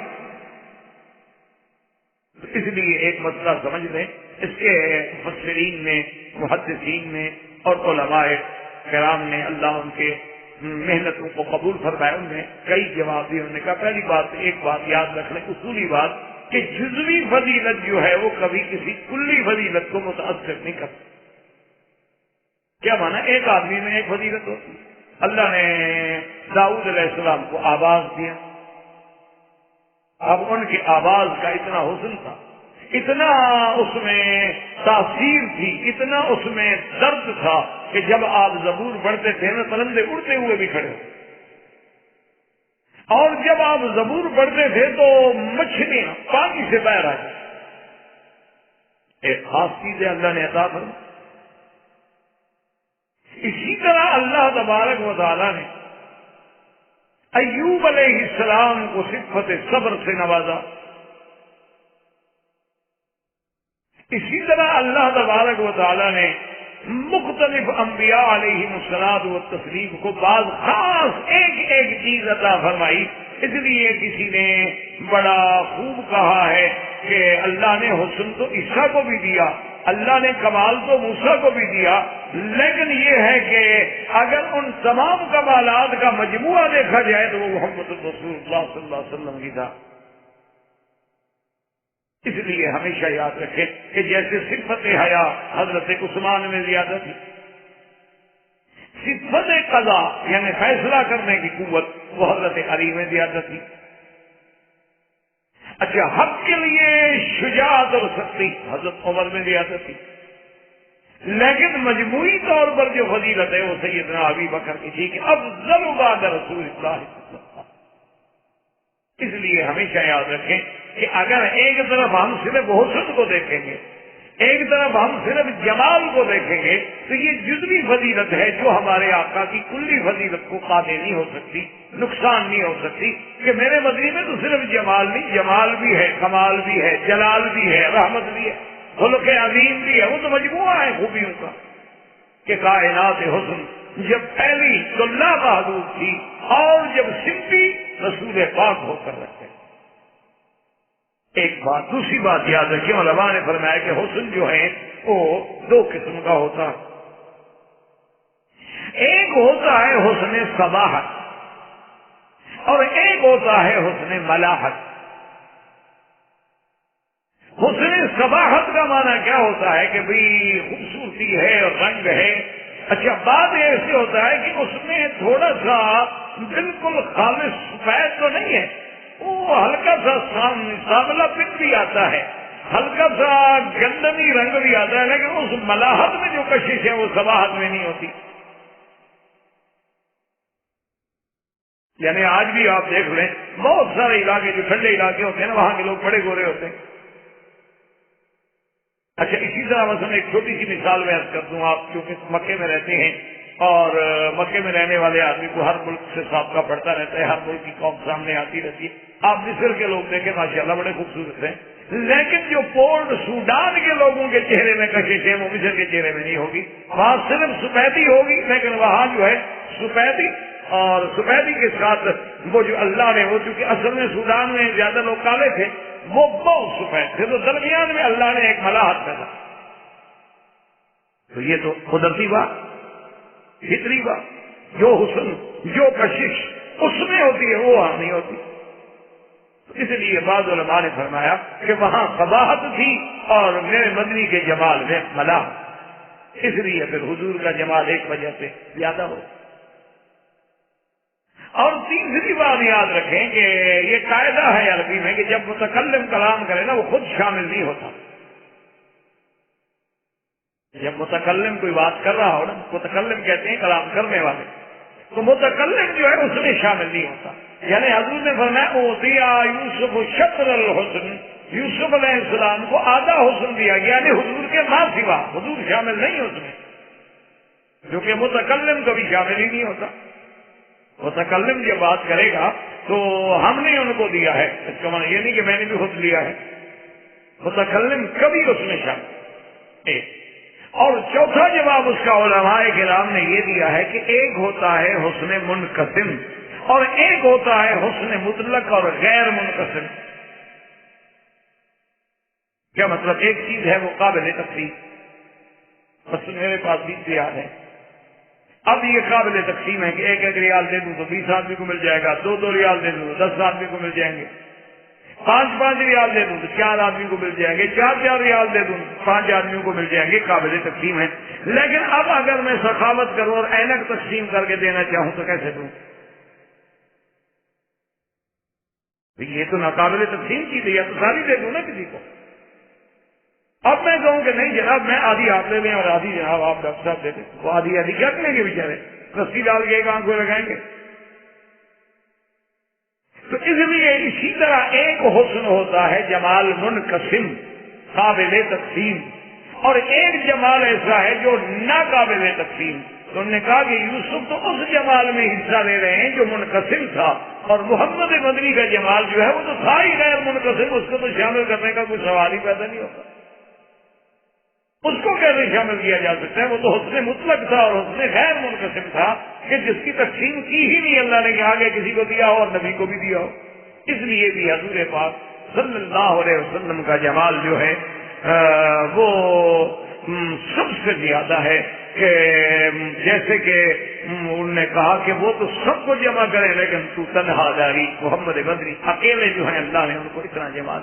اسی لیے حضرت علی رضی اللہ تعالیٰ عنہ فرماتی ہیں کہ خدا کی قسم ہے ما رأیت قبلہ ولا بعدہ، حضور جیسا جمال نہ میں نے آپ سے پہلے کسی کا دیکھا نہ میں نے بعد میں کسی کا. اور اسی طرح ایک حضرت ابن عباس فرماتے ہیں کانا افلج الاسنان، کہ حضور کے دانت مبارک جو تھے نا ان کے درمیان میں تھوڑا تھوڑا فاصلہ تھا. دانت بالکل جڑے ہوئے، بالکل دانتوں کے درمیان یعنی کوئی فاصلہ ہے ہی نہیں. ایک ہے کہ نہیں دانت بالکل سیدھے برابر خوبصورت، لیکن درمیان میں تھوڑا تھوڑا فاصلہ ہے. تو حضرت ابن عباس فرماتے ہیں کہ حضور کے دانتوں مبارک میں درمیان میں فاصلہ تھا. اذا تکلم یری النور منها، اور جب حضور بات کرتے تھے تو اندر سے نور کی لاٹیں، اندر سے نور آتا. تو یہ جمال جو ہے کسی کو نہیں ملا کسی بھی شکل میں. اور اسی طرح یعنی حضرت جابر رضی اللہ تعالیٰ عنہ کی روایت ہے، وہ فرماتے ہیں کہ ایک رات سرکار دو عالم صلی اللہ علیہ وسلم بھی گزر رہے تھے اور 14ویں کا چاند کھلا تھا. تو کہتے ہیں کہ انا انظر الى القمر والى وجه رسول اللہ صلی اللہ علیہ وسلم، میں کبھی چاند کو دیکھتا تھا کبھی محمد مدنی کے چہرے کو دیکھتا تھا، لیکن کہتا ہے خدا کی قسم میرے نبی کے چہرے کا مقابلہ چاند کا نور بھی نہیں کرنا.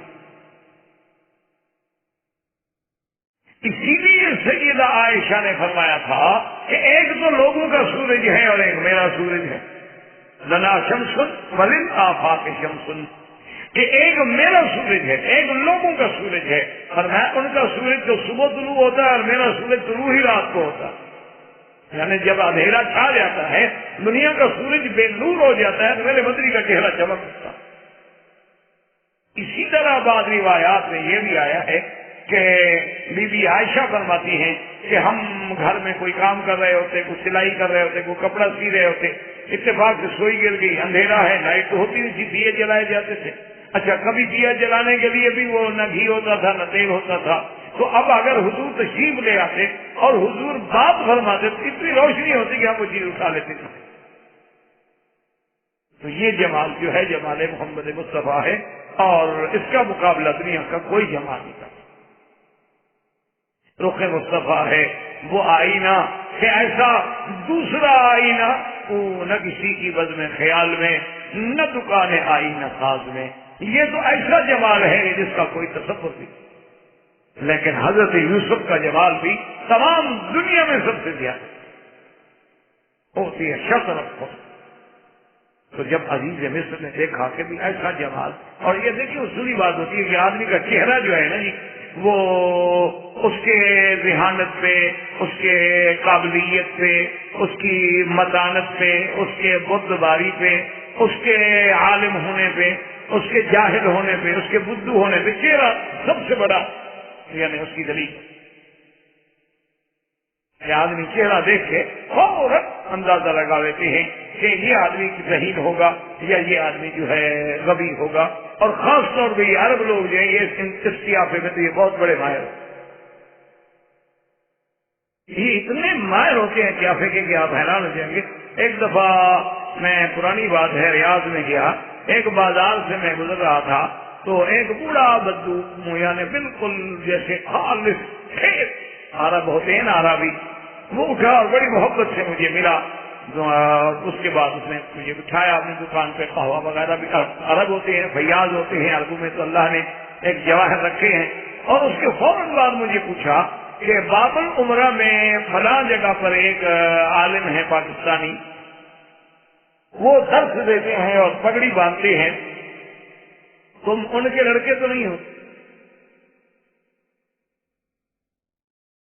میں نے کہا وہ تم جانتے ہو ان کو؟ ان کا ہاں وہ جو پگڑی باندھتے ہیں شیخ خیر محمد ان کا نام ہے. باب العمرہ سے نیچے اترو تو سین میں ان کا بہت بڑا حلقہ ہوتا ہے اور وہ اپنے اسی پاکستانی لباس میں ہی ہوتے ہیں، اور تم ان کے بیٹے ہو؟ میں نے کہا ہاں. میں نے کہا ابھی تمہیں کیسے پتہ لگ گیا؟ اس نے کہا میں نے ان کا ناک دیکھا تھا، تمہارا ناک دیکھ کے اندازہ لگا ہے کسی کے بیٹے. اب اندازہ کریں تو یہ عرب ہے کمال. اسی لیے حضرت اسامہ اور زید اس کے بارے میں حضور کے زمانے میں بہت لوگ جو تھے نا نعوذ باللہ اللہ معاف کرے، وہ تہمت لگاتے تھے کہ وہ غلام ہے اور غلام ہے اور غلام ہے. کوئی کچھ کہتا کوئی کچھ کہتا. ایک دن اتفاق ایسا ہوا کہ حضرت اسامہ اور حضرت زید یعنی باپ بیٹے دونوں باپ بیٹے جو تھے حرم میں سو رہے تھے، اور کپڑا ایسے پہنا ہوا تھا کہ کپڑا تھا نا چھوٹا کہ پاؤں پہ ڈالتے ہیں تو سر ننگا ہوتا ہے، سر پہ ڈالتے ہیں تو پاؤں ننگے ہوتے ہیں. تو ان دونوں نے اپنے پاؤں چھوڑ دیے اور ابا کی بدن پہ کپڑا لے لیا، سر پہ بھی کپڑا لے لیا. تو ایک عرب کا آرابی گزرا جو قیافہ شناس تھا، تو اس نے جب دونوں کے پاؤں کو دیکھا تو کہا بازو ہو من بازن، معلوم ہوتا ہے یہ پاؤں ایک دوسرے سے ملتے ہیں، یہ باپ بیٹا ہی لگتے ہیں. تو حضور کو جب پتہ لگا نا حضور بڑے خوش. حالانکہ یہ مانا یہ نہیں کہ قیافے کی بات ضروری مانی جائے، لیکن ان کے نزدیک تو قیافہ حجت تھا نا کافروں کے نزدیک. ہمارے نزدیک کیا حجت نہ ہو. اس لیے حضور صلی اللہ علیہ وسلم خوش ہوئے کہ چلو اعتراض کرنے والوں کو تو جواب مل گیا نا. تصدیق ہو گئی کہ قائف جو ہے وہ کہہ رہا ہے کہ یہ دونوں پاؤں جو ہے آپس میں ملتے ہیں. اور یہ فطری بات ہے. اللہ تبارک و تعالیٰ ہر بہت بڑے بڑے آپ نے دیکھا ہوگا کہ بعض بڑی بڑی قومیں ہیں، بڑے بڑے قبیلے ہیں، ان میں خاص طور پہ ایک علامت آتی ہے، وہ علامت چلتی رہتی ہے سارے قبیلے میں اور قبیلہ اسی سے پہچانا جاتا ہے. تو یہ اللہ کی شان ہوتی ہے. تو اب حضرت یوسف کو دیکھا، آخر وہ وزیر تھا، کوئی چھوٹا بچہ تو نہیں تھا. اس نے پہچان لیا کہ بھی اس میں کوئی نہ کوئی جوہر ہے. اسی لیے سیدنا ابو بکر صدیق رضی اللہ تعالیٰ عنہ کے والد جب ناراض ہونے لگے نا، ان کی والدہ نے کہا تھا کہ ابو بکر کے ابا ابو بکر سے کچھ نہ کہنا، ان ابنی ھذا لہ شأن، یہ میرا بیٹا کچھ بنے گا.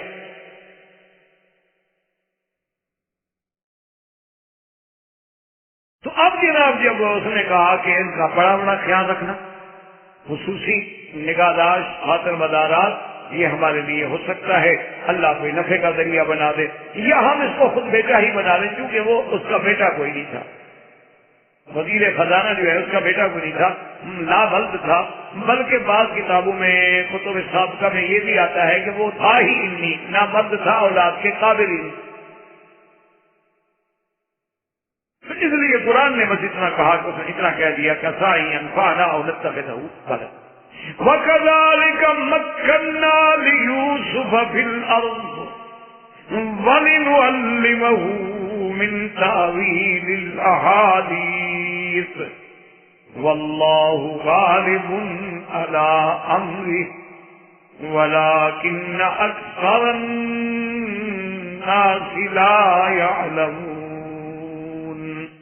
اللہ تبارک و تعالیٰ فرماتے ہیں کہ پھر اس طرح ہم نے یوسف کو ٹھکانہ لیا کہ لوگ تو سوچ رہے ہیں نا کہ ایک طرف بھائی پکڑ رہے ہیں، مار رہے ہیں، کنویں میں پھینک رہے ہیں، کھوٹے پیسوں میں بیچ رہے ہیں، بازاروں میں گولیاں لگ رہی ہیں، لیکن اللہ کی تقدیر اپنے فیصلے کر رہی ہے کہ کیسے ہم نے اس کو مصر میں پہنچایا، کیسے ہم نے اس کو وزیر کے گھر میں داخل کر دیا، کیسے ہم نے اس کو علم دیا باتیں کرنے کا کہ کیسے بات کی جاتی ہے، کیسے مخاطب کیا جاتا ہے۔ بعد نے فرمایا کہ کیسے ہم نے ان کو تعبیر رویا کا علم عطا فرمایا۔ اللہ فرماتے ہیں واللہ غالب علی امری، اللہ تبارک و تعالیٰ جو ہے وہ اپنے امر پہ، اپنے ہر چیز پہ غالب ہے، لیکن لوگ نہیں سمجھتے۔ وہ تو سمجھ رہے ہیں کہ ہم نے یوسف کو نکال دیا، ہم نے یوسف کو باپ سے دور کر دیا، ہم نے یوسف کو بیچ دیا، اب یوسف لوگوں کی نوکریاں کرتا پھرتا ہوگا، وہ پتہ نہیں کس حال میں ہوگا، لیکن وہ یہ نہیں جانتے کہ میرا مولا اسے کس ترتیب سے لا رہے ہیں اور کہاں پہنچانا چاہتے۔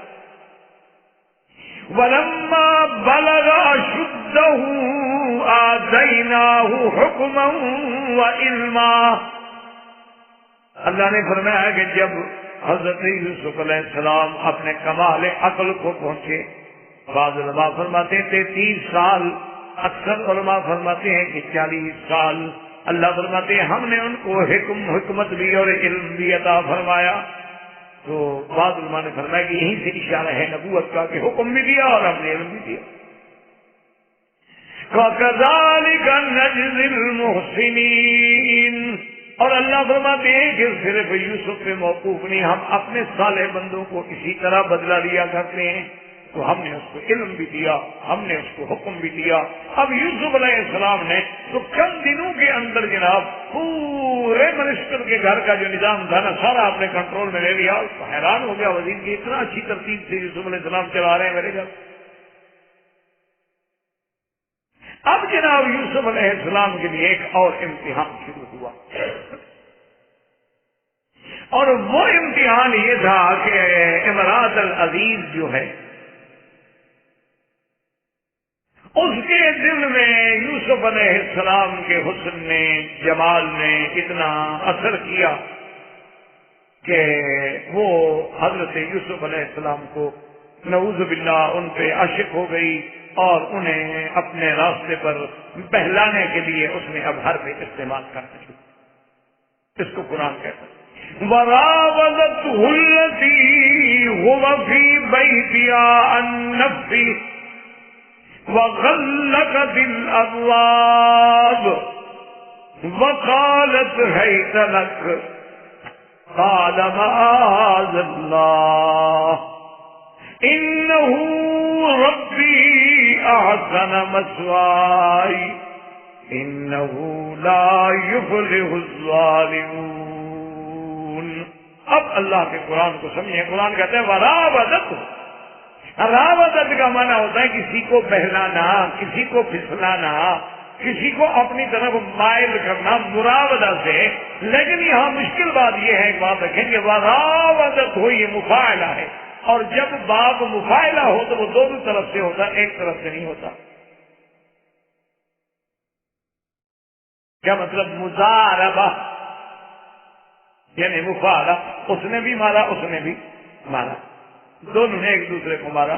مخاصمہ، اسی لیے آپ دیکھتے ہیں نا ملاقمہ کہ وہ جناب اس نے بھی مارے مکے اس نے بھی مارے مکے، ملاقمہ ہو گیا۔ تو جب بھی مفاعلہ کا وزن آئے گا تو دونوں طرف سے ہوگا، اور قرآن کہتا ہے راودت، اس کا مطلب یہ ہے کہ یعنی امراۃ العزیز نے بھی بھجوایا اور یوسف علیہ السلام نے بھی، یہ تو دونوں طرف سے ہوا، کیونکہ لفظ قرآن میں جو ہے وہ راودت ہے، اور راودت ہے مراودت سے، مراودت جو ہے علی وزن المفاعلہ ہے۔ تو ایک اللہ کے قرآن میں اس بات کو سمجھنے کی کوشش کریں۔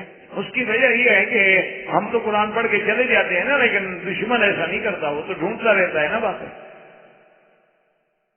ہم نے تو بس قرآن پڑھنا ہوتا ہے نا زیادہ سے زیادہ تبرک کے لیے، یا ہم نے قرآن پڑھنا ہوتا ہے کہ ابھی صبح کو منزل پڑھ لو تو کہتے ہیں پیسے شرطے اچھے مل جاتے ہیں، روٹی میں برکت ہوتی ہے، رزق میں بھی خوراکی ہو جاتی ہے۔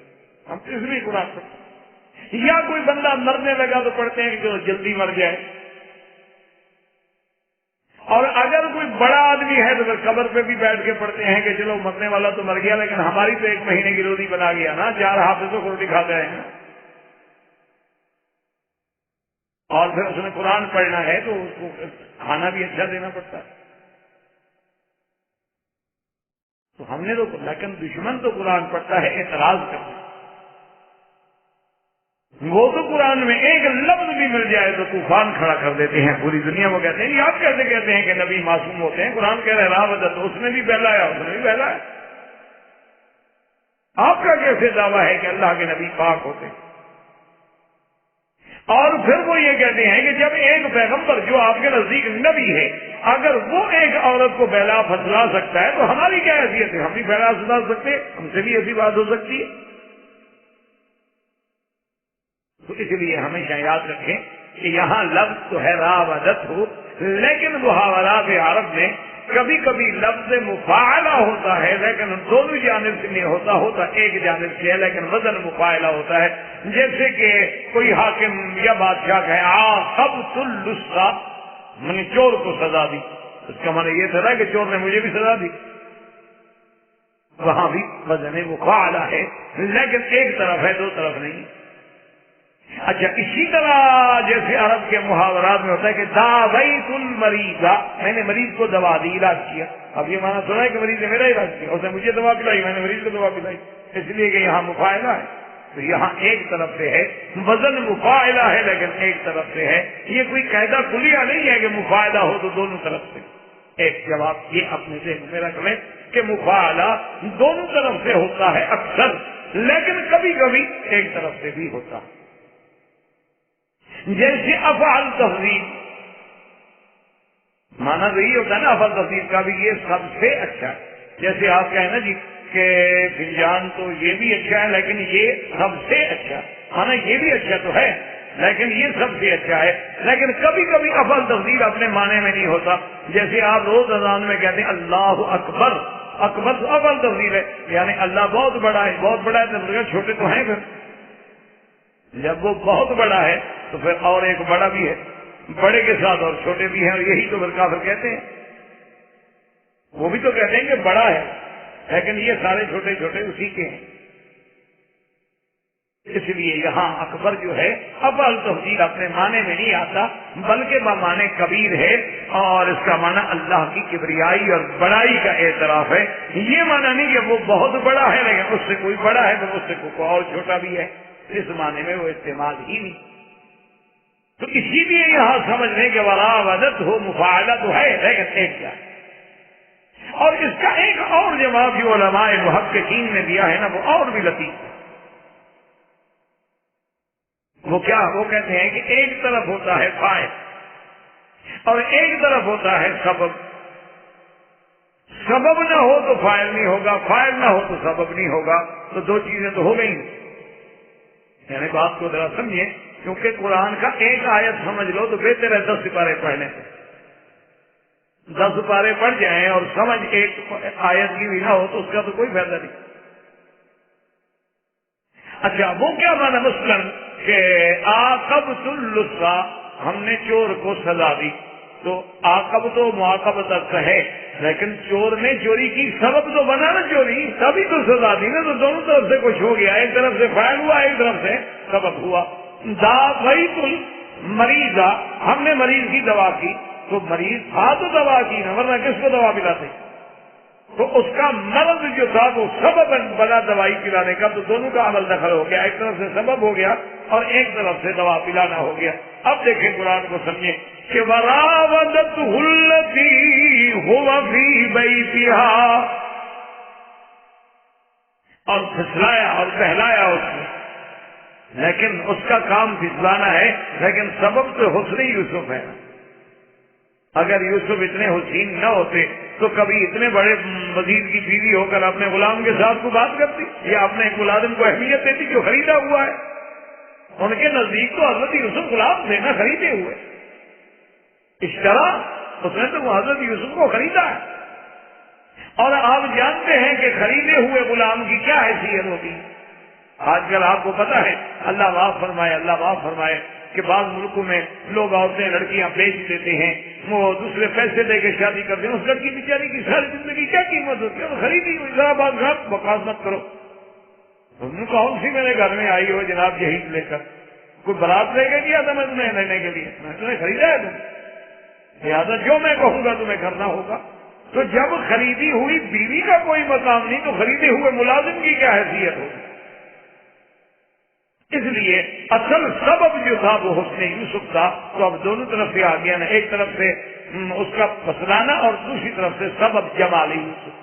وراودته التي هو في بيتها عن نفسه، اور اللہ کا قرآن دیکھیں، قرآن کہتا ہے کہ کتنی حالانکہ لمبی بات ہے، التي هو في بيتها، وہ جس عورت کے گھر میں رہتے تھے اس نے بہلایا بسلایا اللہ نے نام، کیونکہ عورت کی عزت کو ہر لحاظ سے خدا محفوظ رکھنا چاہتے ہیں، اسی لیے علماء نے لکھا ہے کہ عورت کا نام لینا بھی شران جائے، الا بضرورت، کوئی مجبوری ہے، جیسے کہ بی بی مریم کا اللہ نے نام لیا، کیونکہ نسبت کدھر کریں عیسیٰ علیہ السلام، اسی لیے عیسیٰ ابن مریم فذکر فی الکتاب مریم، اور سورت مریم مطلب اللہ نے اور کسی عورت کا پورے قرآن میں نام نہیں لیا، خاص سوائے بی بی مریم کے، کسی میرے نبی کی بیوی کا نام نہیں لیا، کسی پیغمبر کی بیوی کا نام نہیں لیا۔ ضرب اللہ مثل الذین کفروا امرأۃ نوح وامرأۃ لوط، نوح علیہ السلام کی بیوی اور لوط علیہ السلام کی بیوی، ضرب اللہ مثل الذین آمنوا امرأۃ فرعون کی بیوی، یا نساء النبی لستن کأحد من النساء یا ایھا النبی قل لازواجک وبناتک ونساء المؤمنین یا آدم اسکن انت وزوجک الجنہ، کسی جگہ نام نہیں۔ واوحینا الی ام موسیٰ قالت لاختہ قصیہ فبصرت بہ عن جنب، سوال نہیں پیدا ہوتا کہ نام۔ اور آج کل یعنی آپ دیکھیں کہ دشمن نے ایک ایک چیز کا کتنا گہرا مطالعہ کیا ہے، اور آج سب سے بڑا یعنی اعزاز ہی یہ ہوتا ہے کہ عورت کا نام جو ہے وہ باقاعدہ لکھا جائے اور نام کے ساتھ اسے بلایا جائے، اور پھر نام بھی ڈھونڈ ڈھونڈ کے رکھے جاتے ہیں، اس لیے نہیں ڈھونڈ کے رکھے جاتے کہ بھی نبی کی بیویوں کے نام ڈھونڈ لیں، بیٹیوں کے نام ڈھونڈ، نہیں، مقصد یہ ہے کہ ایسے نام ڈھونڈیں گے کہ جن میں شدت بھی ہو اور جن میں تازگی بھی ہو اور جس میں حسن و لطافت کی تصویر بھی ہو اور جس نام کے لینے میں کشش بھی ہو۔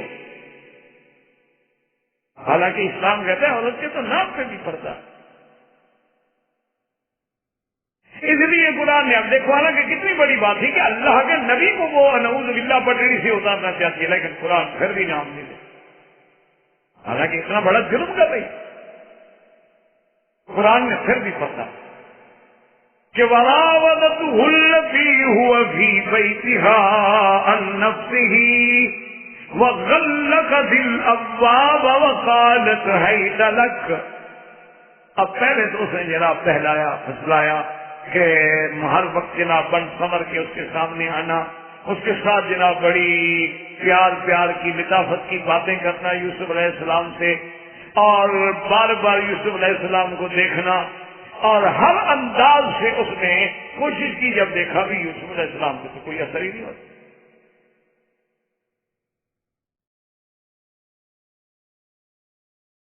اصل میں میرے خیال میں آپ سو جاتے ہیں یا میں سو جاتا ہوں، کچھ ہوتا ہے اور سامنے بیٹھ کے دل کو چرائے کوئی، ایسی چوری کی خبر خاک لگائے کوئی، سامنے بیٹھ کے میرے سو رہا ہو تو میں کیا کروں؟ یا شاید انہیں دو بجے یا تو درس کی لذت میں سو جاتے ہیں، یا یہ ہے کہ تنگ آگے سو جاتے ہیں، بچوں کو دیر سوتا ہے۔ وہ ایک آدمی مثال مشہور ہے نا کہ وہ ایک مولوی تقریر کر رہا تھا، تو ایک آدمی سامنے جو بیٹھا بڑا رو رہا، مولوی بڑا خوش ہوا کہ آج اس کی تقریر میری لگ گئی ہے، کہ یہ بڑا رویا یا تو نماز جب ختم ہوئی، جمعہ ختم ہوا، تو اس کو بڑا شوق سے جا کے مولوی صاحب ملے، کیونکہ یہ تو میرا عاشق ہے، رو رہا تھا۔ کہا ماشاء اللہ بھائی، آپ کو اللہ نے بڑا ماشاءاللہ خشوع خضوع نصیب فرمایا ہے، آپ رو رہے تھے اور آپ کے قلب پہ بڑی دقت آ رہی ہے۔ انہوں نے کہا حضرت آپ جب یوں داڑھی ہلاتے تھے نا تو مجھے اپنا بکرا یاد آتا، میں تو بکرے کو رو رہا تھا، آپ نے سمجھا میں آپ کی تقریر کو رو رہا تھا؟ میں آپ کی تقریر کو نہیں رو رہا تھا. جب آپ یوں کرتے تھے نا، آپ کی داڑھی جو ہے نا میرے بکرے کے بالکل مشابہ، تو مجھے وہ بکرا یاد آتا تھا، تو میں تو اس کے غم میں ہلکان ہوا جاتا. جاؤ یار بیٹے منہ، میں نے سمجھا یہ میری تقریر کا کوئی عاشق ہے، یہ تو اپنے بکرے کا ہی عاشق ہے. تو بہرحال جی، تو حضرت یوسف علیہ السلام پر جب اس نے سارے داؤ اپنے حسن کے، جمال کے ازما لیے، کچھ نہ ہو کہا چلو پھر ٹھیک ہے، آج طاقت آتی. طاقت ہے، اقتدار ہے، اقتدار تو پھر اندھا ہوتا ہے. تو اس نے کیا کیا جی، اس نے حضرت یوسف کو بلایا اور اپنے ملازمہ اور خواتین جو اس کے کام پر تھیں ان کو سمجھا دیا بڑے آرام سے کہ جو یوسف علیہ السلام گزرتے ہیں نا دروازہ بند کرتے ہیں، کیونکہ محلات کے تو دروازے ہوتے ہیں. آپ کو تو ایک دروازہ تھوڑا ہوتا، وہ مین دروازہ ہے، پھر اندر آئیں گے، پھر پیڑی ہے، پھر دالان ہے، پھر آگے جناب صحن ہے، اور اس کے بعد پھر آپ اندر جا رہے ہیں. جو کہ شاہی محلات ہیں تو دروازے بند کرتے جائیں تاکہ آج یوسف کو میں نے کسی حال میں موقع دینا ہی نہیں. بس اس لیے قرآن کہتا ہے وَغَلَّقَتِ الْأَبْوَابُ، اور یہ نہیں کہا غلقت، غلقت، بڑی سختی کے ساتھ بند کرا دیے. اور جب دروازے بند ہو گئے تو اب بالکل کھل کے آ گئی، اب کچھ نہیں بچا. اب اشارہ گنا یعنی کھل کے کا قالت حیث لک، کہا یوسف اب تو آؤ میرے پاس، اب تو میری بات مان لو. لیکن اللہ کے نبی نے فوراً فرمایا قال معاذ اللہ، اللہ کی پناہ. کیا کہہ رہی ہے؟ انہو ربی احسن مثوائی انہو لا یفلح الظالمون. اب اس میں دو قول ہیں مفسرین کے. بعض مفسرین فرماتے ہیں کہ انہو ربی ضمیر اللہ کی طرف راجع ہے کہ وہ میرا اللہ جس نے مجھے کتنا اچھا ٹھکانہ دیا کہ مجھے بھائیوں نے تو کنویں میں ڈال دیا لیکن قدرت نے مجھے بچا کے یہاں محلوں میں پہنچایا. اب میں اپنے اللہ کی نعمت کا یہی شکر ادا کروں. کیا بات. اور بعض علماء فرماتے ہیں کہ نہیں، انہو ربی ضمیر راجع ہے عزیز مصر کی طرف کہ وہ میرا سردار جو ہے جس نے مجھے خریدا ہے. اور اس نے کہا تھا اکرمی مثوا، اس کو بہتر ٹھکانہ دینا. اس نے مجھے گھر دیا، ٹھکانہ دیا، عزت دی، اپنے گھر کا مجھے انچارج بنا دیا. اب میں اس کی عزت پہ ہاتھ ڈالوں. کیا کہہ رہی؟ انہو لا یفلح الظالمون. اور یہ پکی بات ہے کہ ظلم کرنے والے کبھی کامیاب نہیں ہوتے. اور اس سے بڑا ظلم کیا ہے کہ نعوذ باللہ اپنے محسن کی بیوی پہ محض کروں. کیا کہہ رہے؟ اتنا بڑا حادثے کو اب آگے اب اللہ کے قرآن پہ غور کریں. اللہ قرآن وَلَقَدْ هَمَّتْ بِهِ وَهَمَّ بِهَا لَوْلَا أَن رَّأَىٰ بُرْهَانَ رَبِّهِ وَلَقَدْ هَمَّتْ بِهِ وَهَمَّ بِهَا لَوْلَا أَن رَّأَىٰ بُرْهَانَ رَبِّهِ كَذَلِكَ لِنَصْرِفَ عَنْهُ السُّوءَ وَالْفَحْشَاءَ إِنَّهُ مِنْ عِبَادِنَا الْمُخْلَصِينَ. اللہ قرآن میں فرماتے ہیں وَلَقَدْ هَمَّتْ، پکی بات ہے کہ اس نے ارادہ، اس نے ہم کیا، وَهَمَّ بِهَا، اور یوسف نے بھی ارادہ کیا. اب بات کو سمجھیں کہ بہت بڑی مشکل آیت ہے اللہ کے قرآن میں. بڑے لوگوں کے یہاں اختلافات ہیں اور بڑے علماء نے یہاں بڑے کسی خاص ایک ایک آیت میں کتابیں.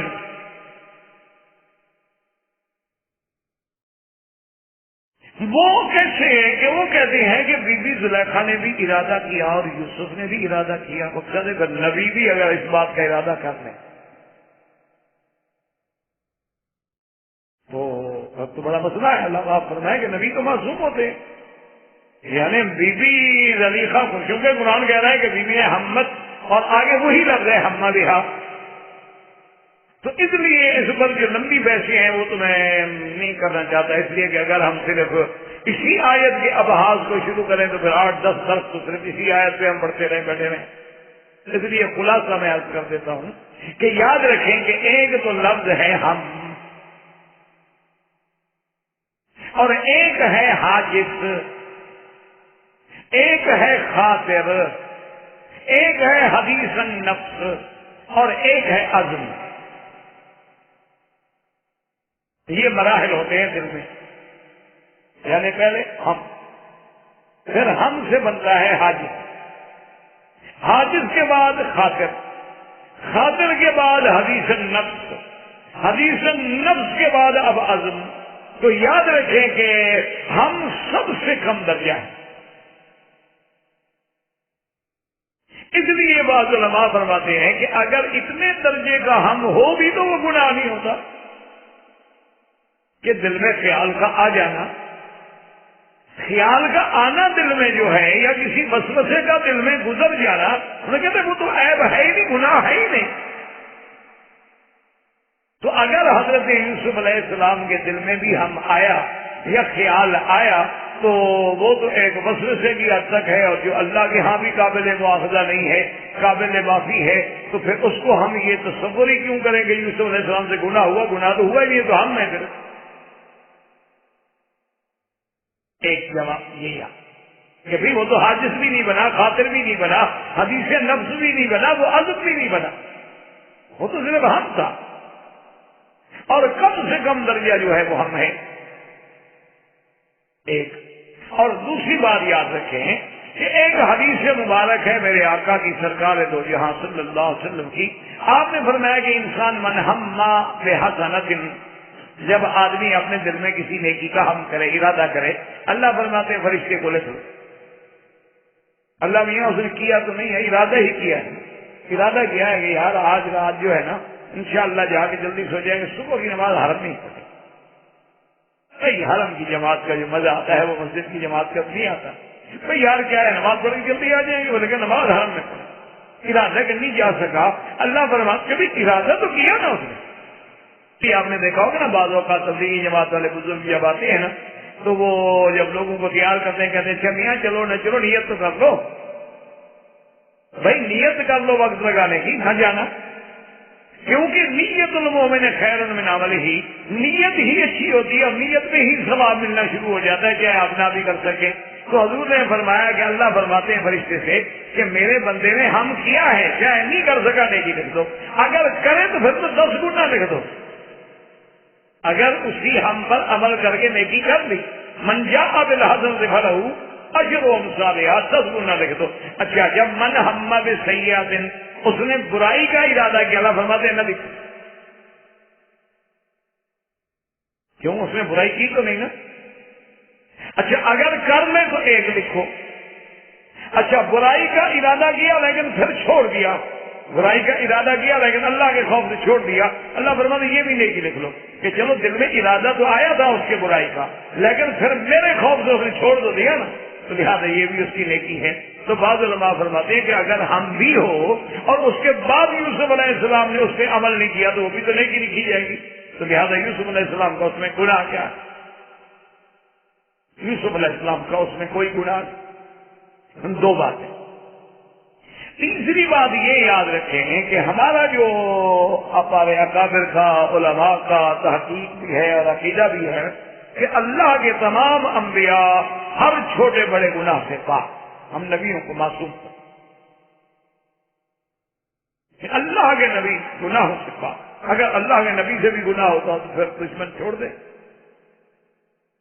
وہ تو اللہ کے انبیاء کی نیکیوں کو بھی نعوذ باللہ غلطیاں بنا کے پیش کرتے ہیں اعداء اسلام، اور اگر خدا نہ خواستہ اللہ کے نبیوں سے گناہ ہو جاتے پھر تو دشمن تو کبھی خام ہوتے۔ تو ہم جو ہے ہمارا یہ دعویٰ ہے کہ اللہ کے نبی معصوم ہیں، پاک ہیں، بڑے گناہوں سے بھی پاک ہیں اور چھوٹے گناہوں سے بھی پاک۔ اب جناب لفظ آ گیا کہ اللہ جو قرآن میں کہہ رہے ہیں، تو اب اس کو سمجھیں۔ تو اس ہمارے علماء یہ کہتے ہیں کہ وَلَقَدْ هَمَّتْ بِهِ، تحقیق بی بی زلیخا نے تو ہم کیا، بس وہ کہتے ہیں یہ جملہ الگ ہے، فلقد ہمت بھی یہ جملہ مکمل ہو گیا کہ بی بی زلیخا نے تو ارادہ کیا، اس کا ارادہ ظاہر ہے. اب آگے پھر پڑھیں وَهَمَّ بِهَا لَوْلَا أَن رَّأَىٰ بُرْهَانَ رَبِّهِ. لولا امتناع کے لیے ہے کہ یوسف بھی ارادہ کرتے اگر برہان رب نہ دیکھ چکے ہوتے. چونکہ برہان رب دیکھ چکے تھے انہوں نے ارادہ بھی نہیں کیا. وَهَمَّ بِهِ لَوْلَا أَن رَّأَىٰ بُرْهَانَ رَبِّهِ، یعنی اگر برہان رب اللہ کی دلیل ان کے سامنے نہ ہوتی تو وہ بھی ہم کر بیٹھتے، لیکن چونکہ ان کے سامنے برہان رب ہے انہوں نے ہم کیا. احباب کرام، اس کے بعد اب آپ اس مبارک سلسلے کی CD نمبر 12 سماعت فرمائیں.